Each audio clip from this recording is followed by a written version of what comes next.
I discovered you about a couple of weeks ago, actually. Yeah. Very fresh. And not by accident. Yeah. It was like one thing leading Nothing to another. is ever an accident. And when you were speaking of some very key things like contrast, all of a sudden I realized that I had a new word for conflict.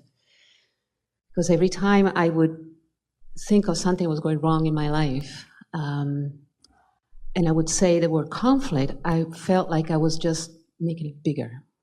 But contrast feels more neutral. You're not seeing it correctly when you think that it is conflict, because it's not conflict. Right. It is contrast. And we just want to stick something in here and then we'll listen to you. Contrast that causes you to launch a rocket, which means you can take the bounce. So it's just a really good thing. It's a really good thing. It's the beginning of all good things. Right. So I have been looking at the contrasts in my life, and sometimes I get into an overwhelming experience of them where Yes. I feel like I am just drowning Yes, into well, them. don't do that. Right. So you come up with the metaphor, with the image of the cork, and it's like, bang. That's exactly it. Cork floating up here, that's what your alignment is. Hold it under the water. That's what negative emotion is. When you let go of it, it'll float back. But many of you have developed habits of holding it under the water and then calling it conflict.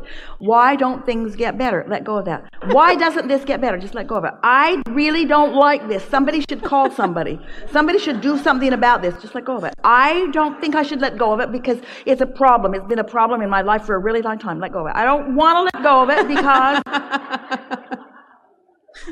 And the thing is, you can't stop thinking about something, because when you decide to stop thinking about that thing you're thinking about it anyway. Right. I'm going to stop thinking about that thing that I'm not going to think about anymore, but I'm thinking about that thing that I'm not going to think about anymore, but I'm still thinking about that thing, but I'm not going to think about that thing anymore. Well, you are going to keep thinking about that thing, so you've got to find something else to think about. And it turns into a vortex of its own. Law of attraction is a very powerful thing. Right. And momentum is a very powerful thing.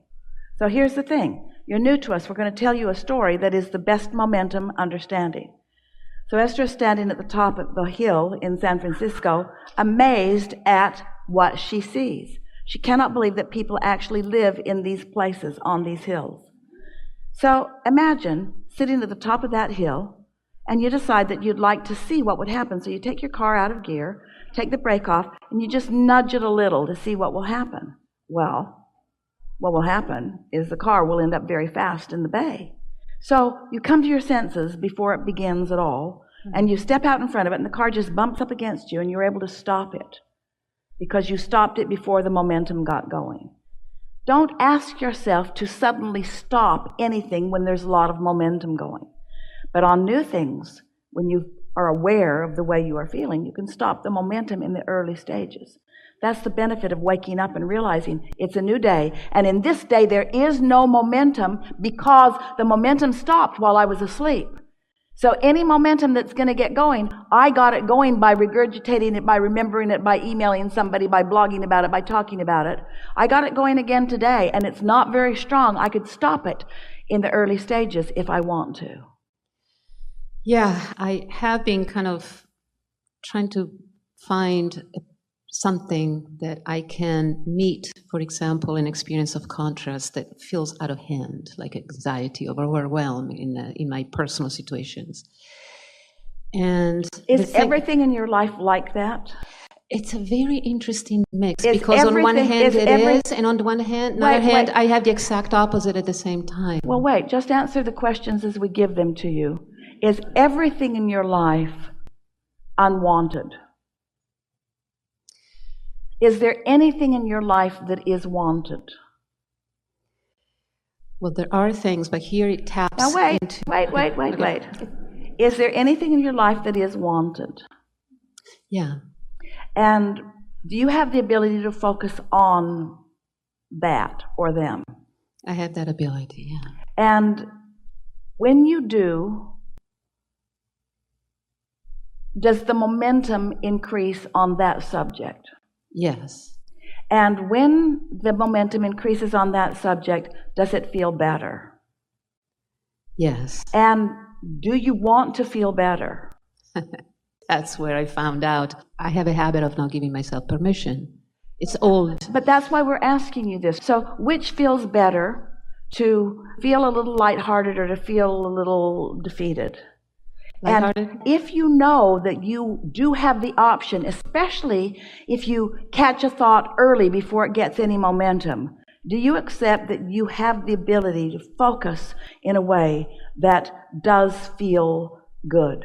Yeah.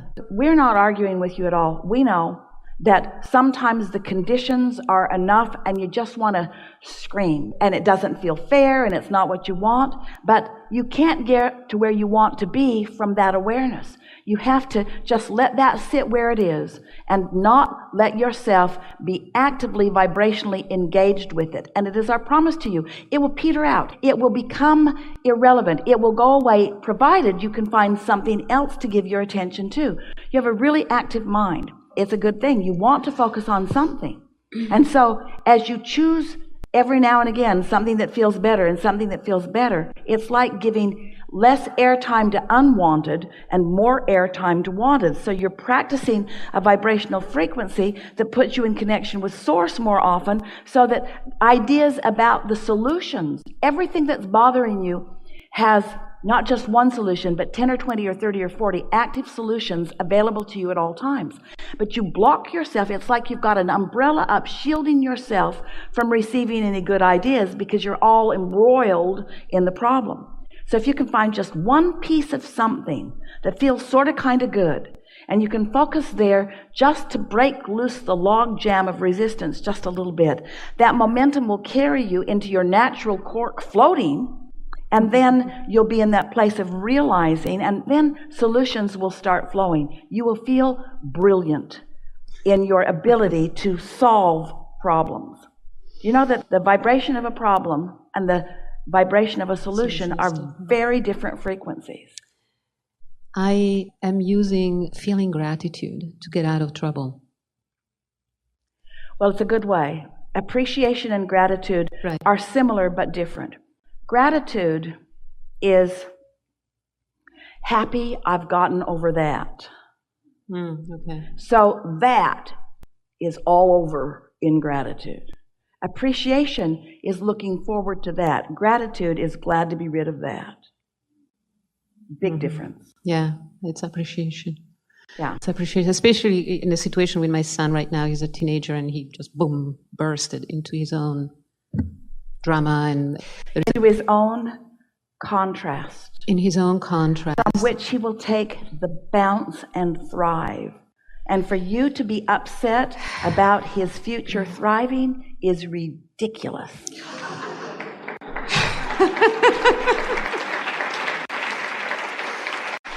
There is a grief that I know it's an attachment to the beautiful, loving experience that we had. What is? Grief. There is a grief that holds me down often about it. Also, at the same time, I feel it's not fair to put grief into the situation because... Well, it doesn't matter if it's fair or not. Negative emotion is always going to be there when you're focused in opposition to who you really are and what you really want. So grief isn't a condition, it's an indicator. It's like your gas tank. Would you put a happy face sticker on your gas tank because it's so depressing to see that you're out of gas? Or do you just go get more gas? Grief is just an indication. It doesn't mean anything other than what you're doing right here and now. Don't make it into something big. It's just how I feel when I focus in opposition to who I am and what I want. How do you feel today? I'm grieving. Well, why are you doing that? Well, because I don't know. It doesn't make any sense. I'm grieving because I'm focused in the opposite direction of what I want. Well, cut it out. You have the ability to focus in the direction of what feels better if you will practice it a little bit and see what the results are. Practicing, focusing with the intent of feeling better. Okay, so now we go back to my early years. I find that I have limiting beliefs that talk me out of that automatically. It's almost like a nanosecond. I'm trying to catch it. That's because momentum is strong. Yeah. So when you activate it, the momentum takes you where it usually takes you. And that's all right. But now you know what's going on. So when that happens, you say to yourself, well, that momentum is strong. And tomorrow morning, I'll get some other momentum going. And then it happens again, and you say, well, that momentum is strong, but tomorrow morning I'm going to get some other momentum going. And before you know it, you've got a different momentum going. Understanding how it works. This is all making sense to you. And as you say something, and then we take your vocabulary and put it into the context of what's really going on in terms of the laws of the universe, now you've got something that you can work with. There is no reality that just is. Every reality that you are facing, you are the creator of. And if you don't like it, then you got to stop creating it. And the reason that you're creating it is by your simple attention to it. You just didn't know that before, but now you know it. It's going to get worse for a while. And the reason it's going to get worse for a while is because you'll know that you're doing it to yourself and you don't need to. Yeah, judgment and everything. But one of the best times of my life is when I am like in the middle of a lot of stress, and then there is this joy that comes up out of nowhere in the middle of chaos. And there is this, and I just sit down and say, wait a minute, I am feeling terrific. But there's no reason for it. It just comes up. What you just said defies the law of attraction as we know it to be. So what must be happening is you're shifting your vibration, but you are oblivious to the fact that you're shifting it. You've let go of the cork, and it's starting to float, and suddenly you feel better. You've been distracted from whatever was holding you in that other place. Or it gets so big that it's ridiculous. Like, I just burst laughing. So what words would you like to say when it gets so big? I give up. I'm no longer going to try to control these uncontrollable conditions. And in that giving up, in that letting go, your vibration raises. Right, like this is ridiculous, this is stupid. I mean, stupid. This is just... Unnecessary is the best word. It's unnecessary. Esther will say that. She will say to herself, well, that was unfortunate and unnecessary. And it sort of alerts her to the fact that she has the ability to focus things into a better place. Yeah. Really good conversation. Thank you. Yes. Thank you.